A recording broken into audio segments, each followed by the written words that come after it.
All right, it's the end of the week. Welcome to Simply Bitcoin, the channel that breaks down all the daily Bitcoin news from Twitter to the daily fail, the daily meme review, which was stolen from us yesterday, software releases, and of course, guys, drop us a like and subscribe. Let's kick it off with the numbers. Clock booted dashboard.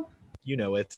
Okay, so currently we're at a block height of 658,969. We're looking at a Bitcoin price of 16,956. Chain rewrite days, 592. And the total Lightning capacity, 1,055.74 Bitcoin. I like the consolidation, but unfortunately, Satoshi, the Bitcoin chicken, has to stay in his chicken coop today because the price of Bitcoin is lower than yesterday's. Gonna weigh a lot this week. It is. But we can't complain. Phil, it's time for the daily fail. Talking about Frances Coppola.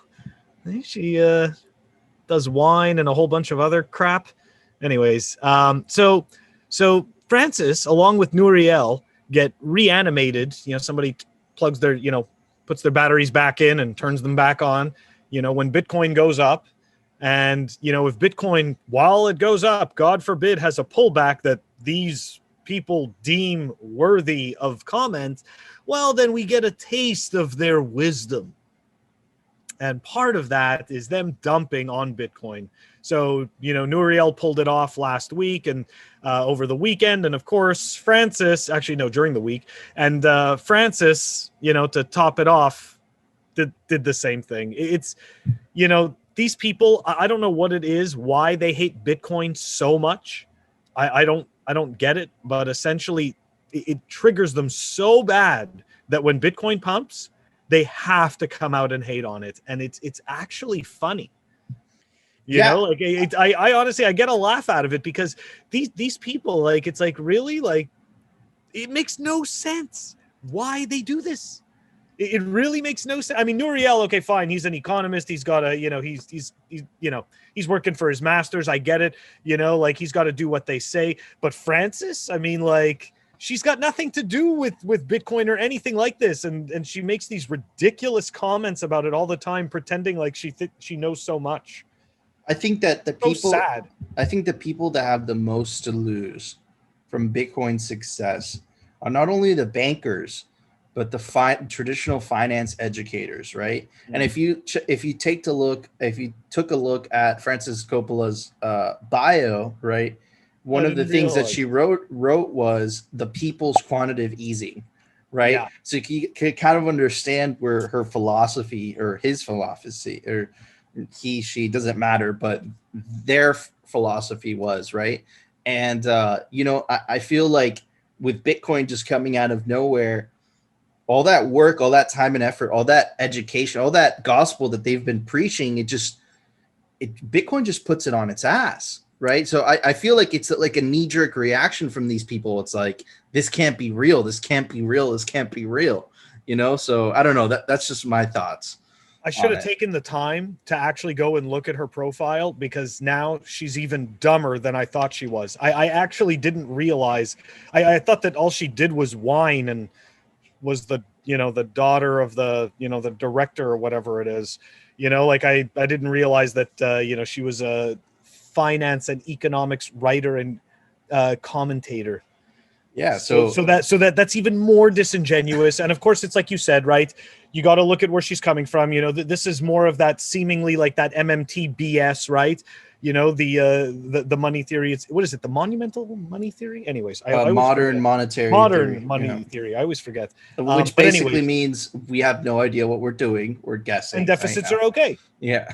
Well, deficits don't matter. So this is another person that's just, totally all about the printing and the socialism and the, everybody welcoming into totalitarianism. You will own nothing and be happy. Done rant. Sorry. The World Economic Forum, you will own nothing and be happy. Crazy people. Crazy talk. All right. It's time for the daily meme review. Okay, guys. The daily meme is brought to us by Greg. Me and Greg have been talking for the last couple days, and he sent me this spectacular beauty, and we felt like it was appropriate on Simply Bitcoin to give it a daily. We should try to get him review. on here. Yeah, we should. We should. This guy's a meme legend, right? Let's check it out. No volume, guys. No volume.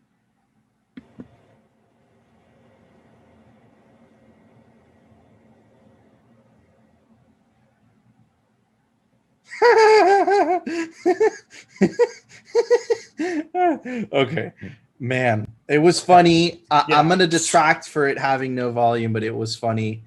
I'm gonna give it a solid score. I'm gonna give it an 8.5. What about you, Phil? Okay, I am going with an 8.0. Okay. Still solid scores. Still solid scores.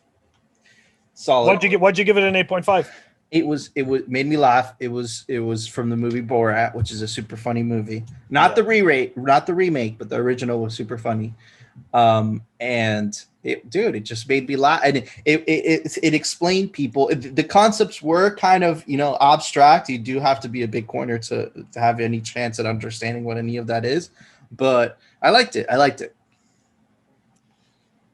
It was okay. So the movie that it was from was The Dictator. That's it. It's The Dictator, and that's a great movie. Totally love it. Love that scene.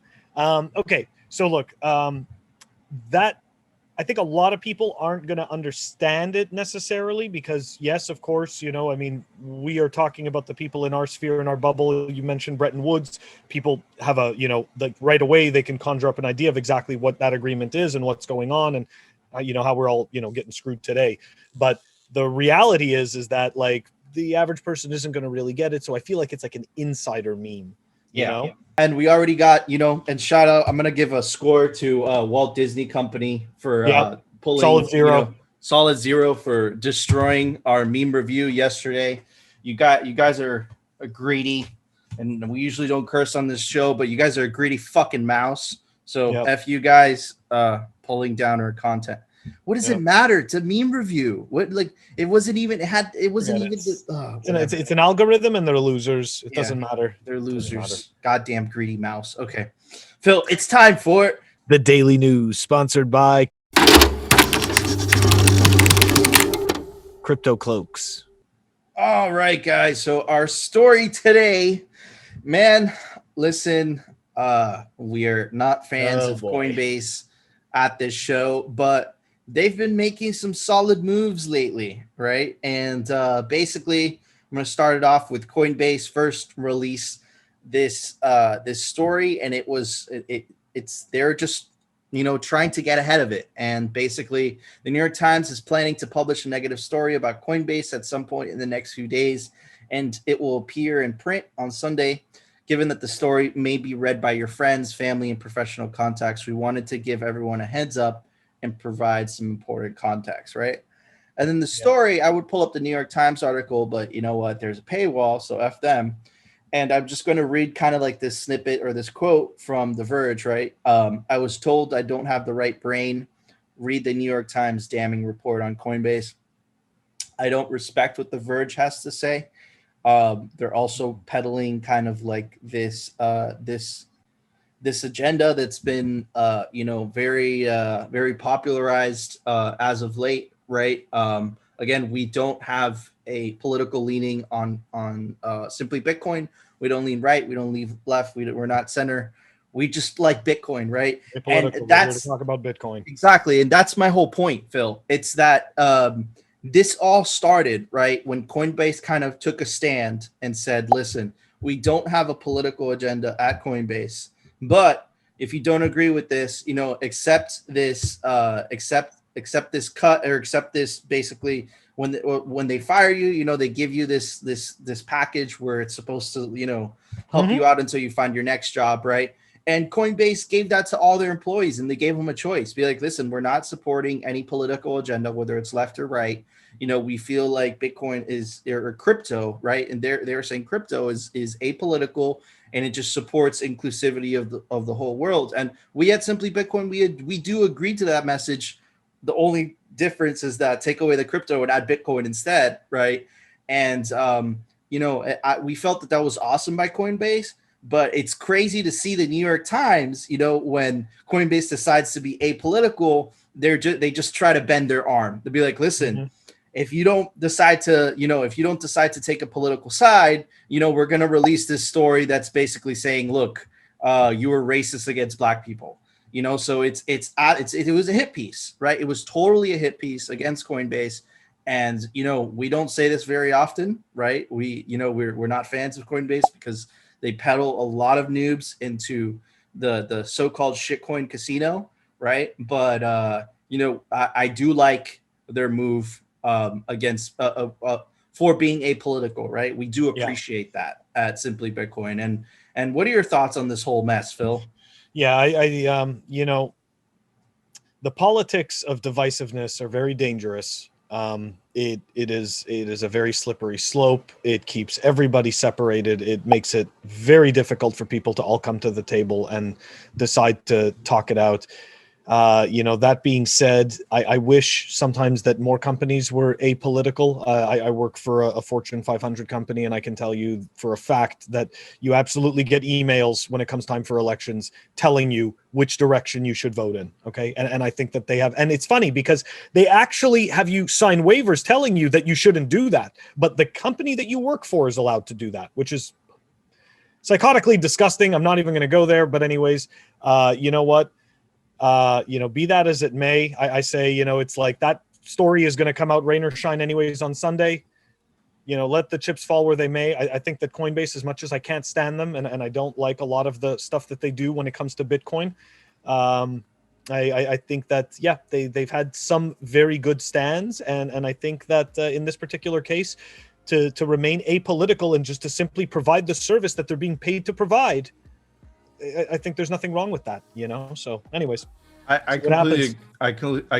completely agree, Phil. And just to elaborate, guys, like, it's not that we don't support these causes or whatnot, whatever. It's just that, Bitcoin is for everybody, right? Bitcoin doesn't care about your race, your political, identity, what you believe in, what you don't believe in.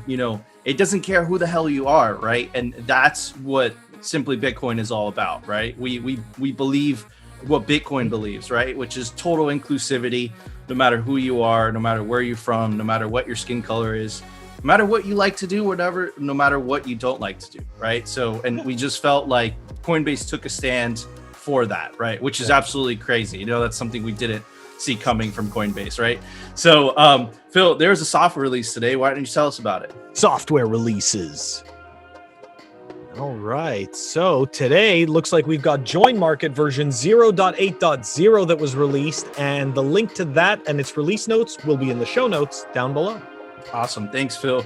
Guys, I hope everyone had an awesome week. You guys will see this on Saturday, so I hope you're already having an awesome weekend.